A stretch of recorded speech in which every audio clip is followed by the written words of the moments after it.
It's official, the Denver Nuggets have won their first NBA championship in franchise history, and the 28-year-old Nikola Jokić just added a Finals MVP to his already stacked resume. Years from now, we'll be reflecting on this postseason, recognizing it as one of the most impressive playoff runs in the history of the league. Over the course of these playoffs, the Joker averaged 30 points, 13.5 rebounds, and 9.5 assists on a remarkable true shooting percentage of 63.1%. Of the players who won the championship, that's the highest percentage while averaging at least 30 points per game. The mainstream media have been extremely critical of the Joker throughout the season, and ESPN's Kendrick Perkins even said that the Joker's MVP case wasn't legitimate due to his quote stat padding. Well, first off, I don't see how you can stat pad these efficiency splits over the entirety of a postseason run. And second, if this is the ultimate result of a leading star who stat pads, then everyone should start doing it as soon as possible. Based on his age and basketball years, Jokić just recently arrived at the prime years of his career, which is truly a marvel to consider because if this postseason is any indication, we could be getting ready to see a dominating next 5 seasons for the Denver Nuggets. Only time will tell. At this point, the Joker has the second highest player efficiency rating for a career, trailing only Michael Jordan, and it's a gap that he could easily make up in the next year or two. He's broken numerous records related to efficient scoring. He's now widely recognized as the greatest passing center in NBA history. He's a 2-time league MVP, he's an NBA champion, and he's a Finals MVP winner. With so many accomplishments already in his young career, the conversation obviously becomes about his all-time status. Where does the Joker rank among the greatest players in NBA history? And where does he rank among the greatest centers of all time? Well, concerning my general all-time rankings, I'll save that for later, because within the next week, I'll be updating my list of the greatest players of all time, so stay tuned for that one. But I won't wait to delve into his standing among the greatest centers of all time. Let's start with Joel Embiid. Jokić is better. Next player. Nate Thurmond was awesome, and was one of the best defensive centers that the game has ever seen. If you're not familiar with his game, it's worth looking into.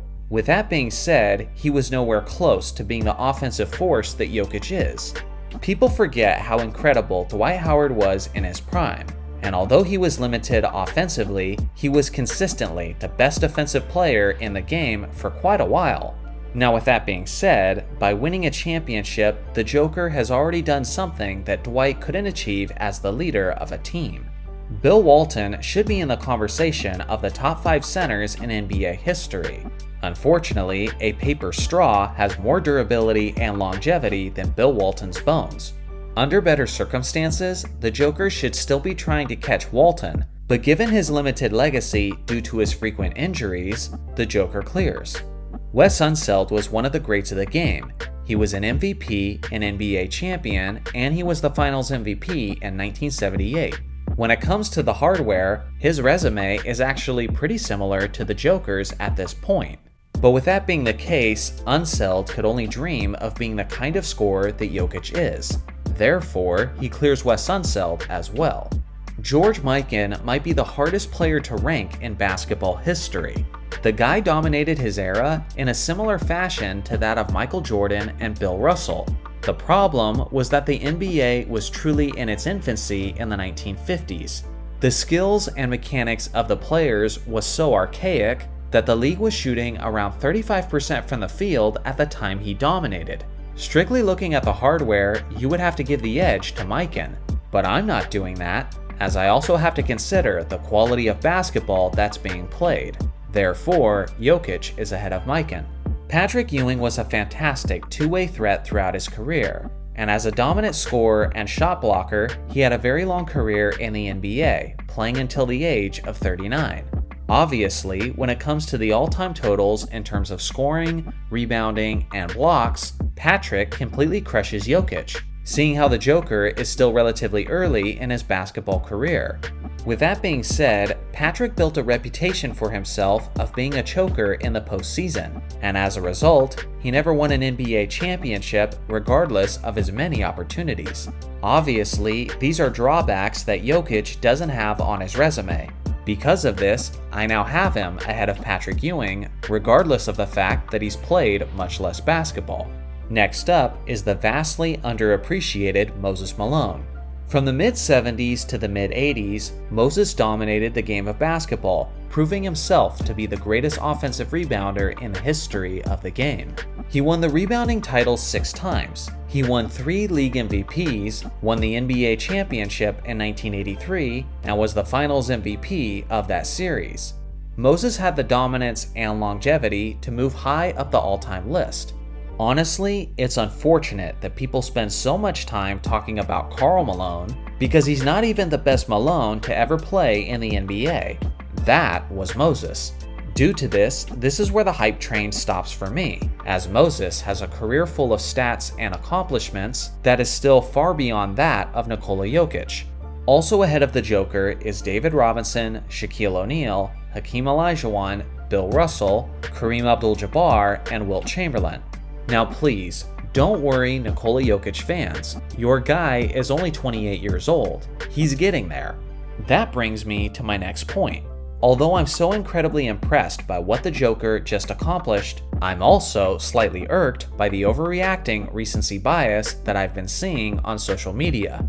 I've seen people claiming that Nikola Jokić is the most skilled center in the history of the NBA, and I'm like, hey, Hakeem Olajuwon exists.